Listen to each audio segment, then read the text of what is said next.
Greetings, everybody. This is Jean-Claude Matuku, and welcome to the Canadian in Me, where we build communities one story at a time. I hope this podcast finds you well. If you're listening to this, yes, I hope you're in a good place.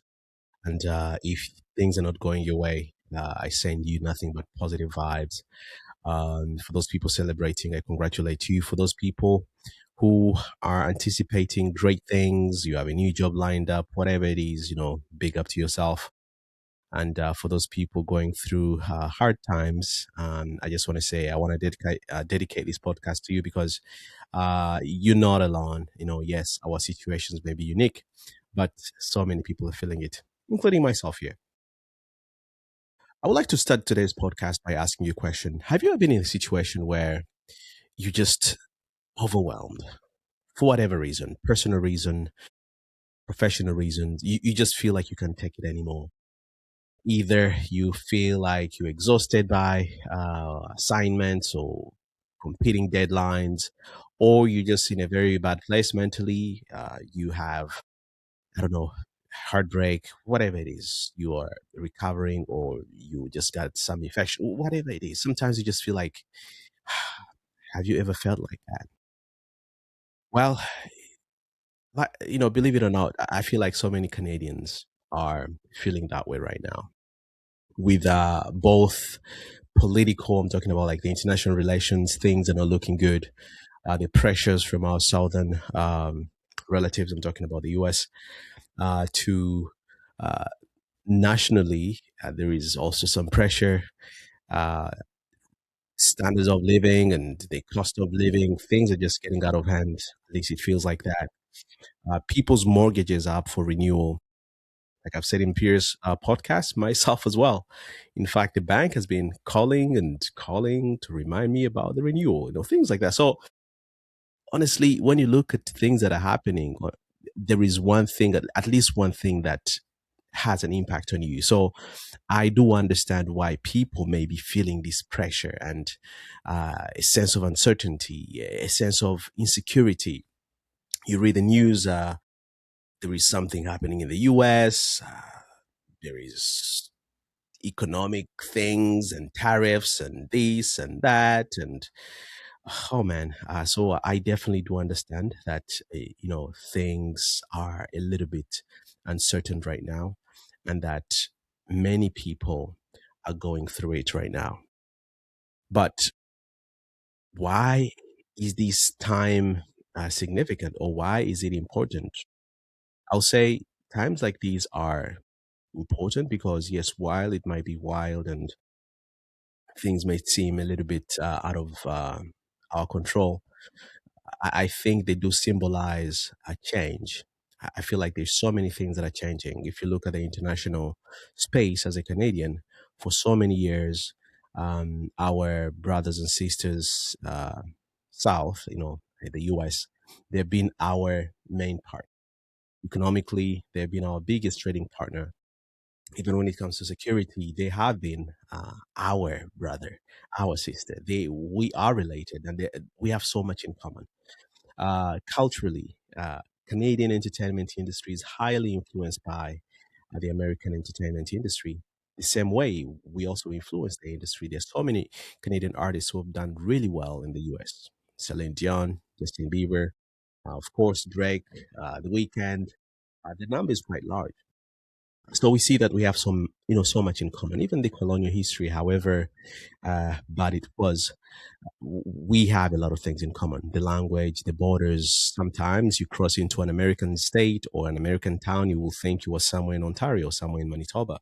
So you'll see that there is so much that we have shared. But these times, however negative they are, there is really, you can feel like there is some pressures that are, I think, synonymous to change.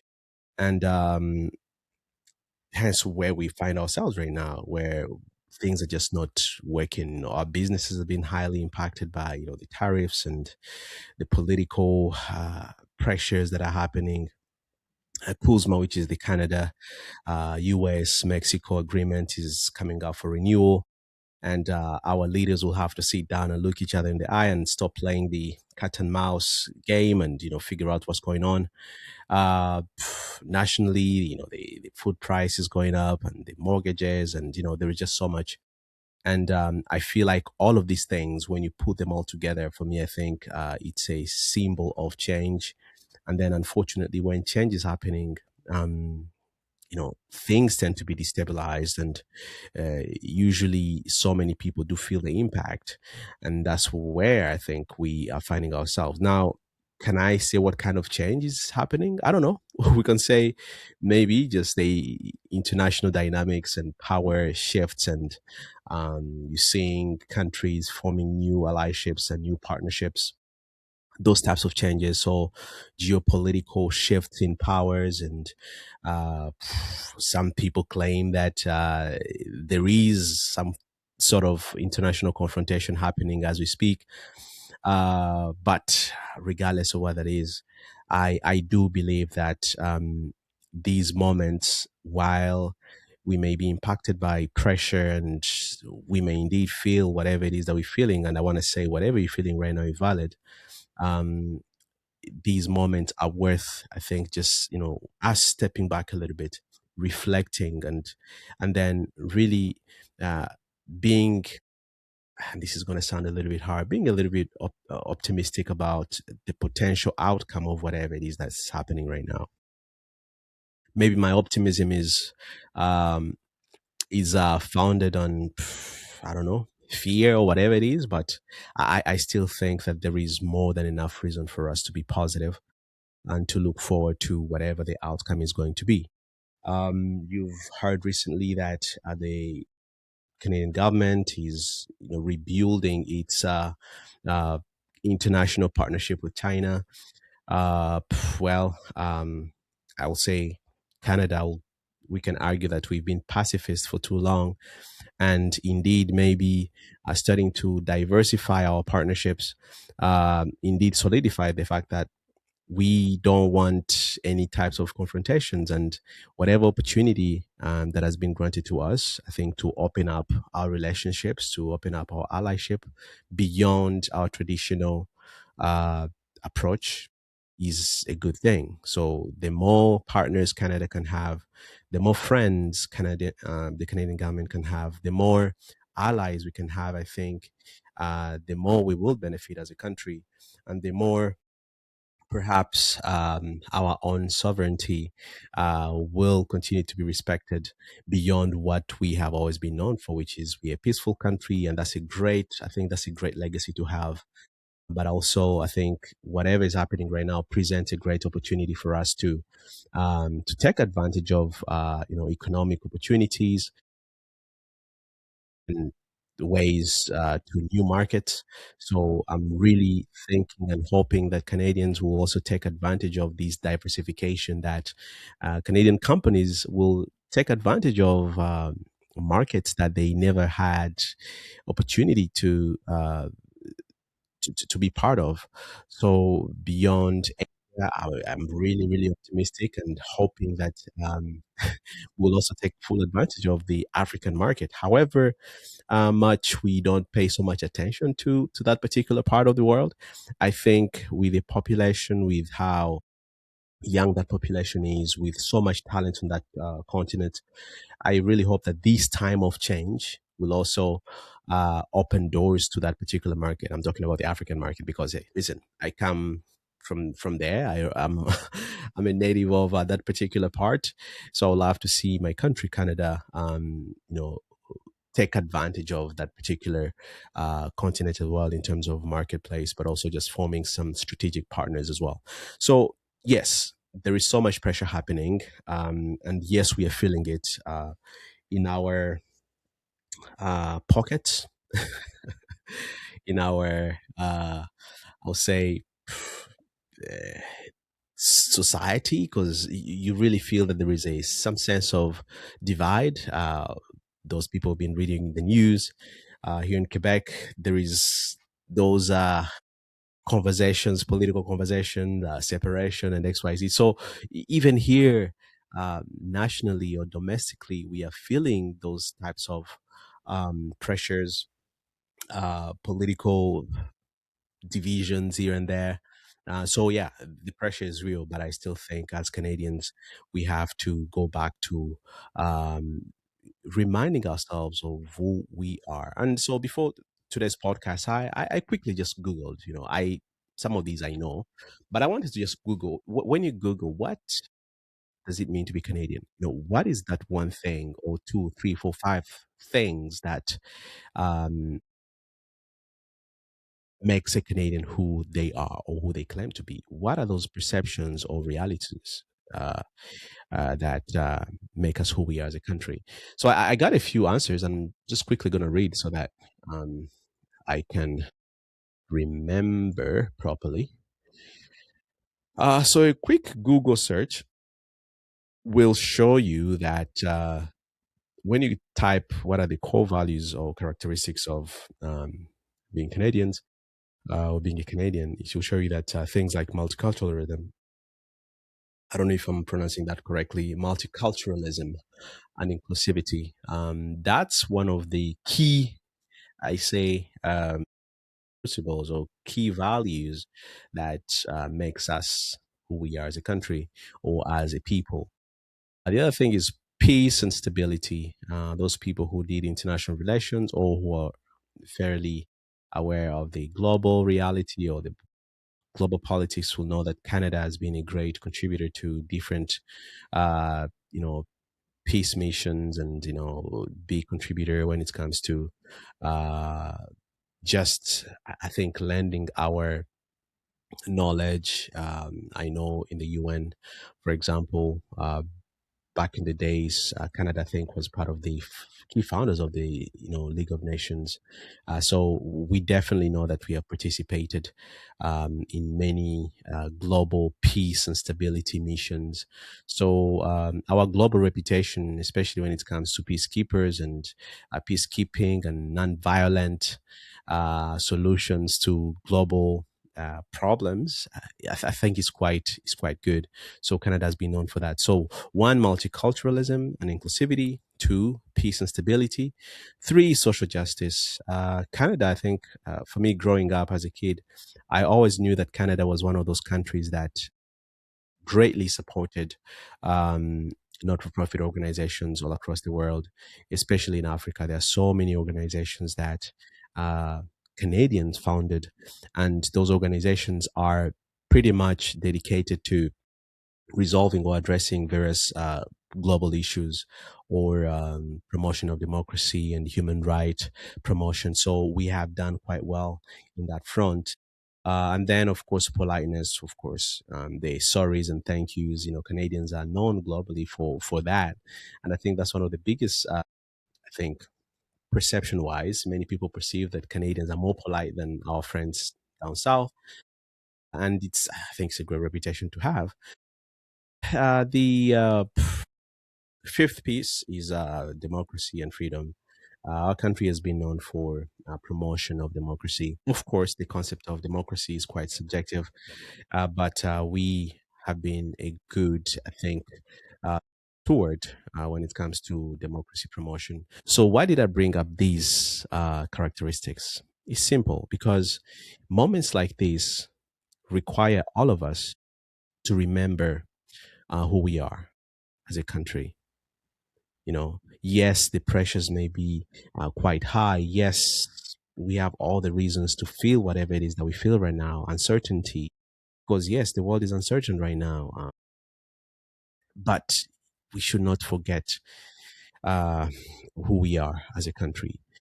And I'm hoping that whoever is listening to this podcast or who's watching this podcast, that you remember these things, that as a country, we're a country that's founded on these principles: inclusivity, peace and stability, social justice, politeness, democracy. Let's uphold these characteristics. Moments like these require us to actually, stand up tall and say, you know what, regardless of what's happening right now, I choose solidarity. I choose politeness. I choose acceptance. I choose celebrating the uniqueness that we have, which is the diversity this country has compared to different other countries, especially in the developing world. Canada truly has embraced the concept of multiculturalism. So we should embrace it and stand tall and say, hey, this is what makes us different. This is what makes us unique. This is what makes us strong. And before you know it, I think the more we celebrate these unique features of ours, I think the more we will quickly realize that we have so much to gain when we work together, when we choose to unite, um, you know, around these particular characteristics that make us who we are. Moments like these, moments of high pressure, require us to stand strong and say, hey, yes, the world might be going through it, but for us, we will take the leadership. We will take this opportunity to share, to put warmth and this sense of peace in this chaotic moment. And in our communities, these are the times for us to embrace politeness, to embrace social justice. These are the moment for us to stand up for our neighbors, to lend a hand, because listen, Canadians have lent their hands for so many years. When you look at the amount of people who volunteer on a yearly basis, yes, while the numbers have gone down a little bit, they're still quite significant. Canadians have taken pride in participating in not-for-profit organizations as board members, as just volunteers. And I think these things really require us to stand up and even contribute even more when it comes to um, ensuring that whatever pressures we have right now do not negatively impact us. We need to remember who we are. We need to continue doing what we're doing. In fact, even double it if we can. So, for those people out there who are feeling pressure, depressed, uncertain, I hope that if you used to volunteer, that you don't give up. Yes, times might be a little bit harder, but maybe this is the time when we really need one another.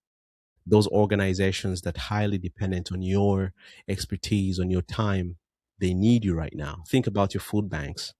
Mm. During these hard times of economic uncertainty, food banks need us more than anything. Yes, maybe our fridges are no longer as full as they used to be, but listen, this is the time for us to show up for one another. Think about those sports organizations that relied on your time. You used to coach children, you used to coach, I don't know, you used to volunteer at the senior center, whatever that is. This is not the time to step back. If you can, please, this is the time for you to show up even more, because people are going through it and we will need one another. We need one another during these times. So, again, as a Canadian who immigrated to this country, I I say a big thing that excited me the most about coming to this country was just the idea they gave us, when we're still back in Africa. The idea that Canada was a country defined by unity, defined by, as I say, social justice, all these things that I just read. And for me, whenever I'm asked about what does it mean to be Canadian, for me, those are the things that come to me. And of course, you may have different opinions and different definitions of what Canada is. And it's not all roses. We have so many things, so many areas where we need to grow and improve. But at least if we look at these five things that I mentioned: multiculturalism, peace and stability, social justice, politeness and humility, democracy and freedom, I think we can truly understand that we are lucky to be in this country. And yes, while things may be a little bit uncertain right now, there is more to celebrate. There is a reason for us to stand strong and protect the values that made us who we are, the value that differentiates us from the rest of the world, the values that actually the world needs right now. I don't want to bring in my belief system in here, but I think Canada can be the salt that the world needs right now during these not dull, during these uncertain moments. We can be that light that so many people need. And you, if you're listening to this podcast, you could be the light that your community needs, that your neighborhood needs, that your friend, that your school, that your community just generally needs. And I want you to think about this. Remember, if you're going through it right now, feel free to reach out to people in your community. If you're thinking about some thoughts that are harmful to yourself, please reach out to some professionals. Um, and I'm saying this because I know, especially here in Ottawa, with with the cuts continuing, many people are receiving letters informing them that their positions are being impacted. Um, these are hard times, and I highly encourage people to check on one another. And for those who can, please reach out to professionals for assistance, mental health, psychology, whatever it is. Um, those who can't, uh, if you feel lonely, reach out to your community. Do those things that give you energy, volunteering, whatever it is, to go back to your communities and be part of it. Please take care of yourselves. On the last point, I still do think that pressure can help us become stronger as a country, as a community, as a society. I really do think that whatever is happening right now, nationally, domestically, internationally, can galvanize us into a stronger um, and more loving community or society. Again, this is Jean Claude Matuko, and that was the Canadian Me, where we build communities one story at a time. Thank you, and have a wonderful day. Cheers.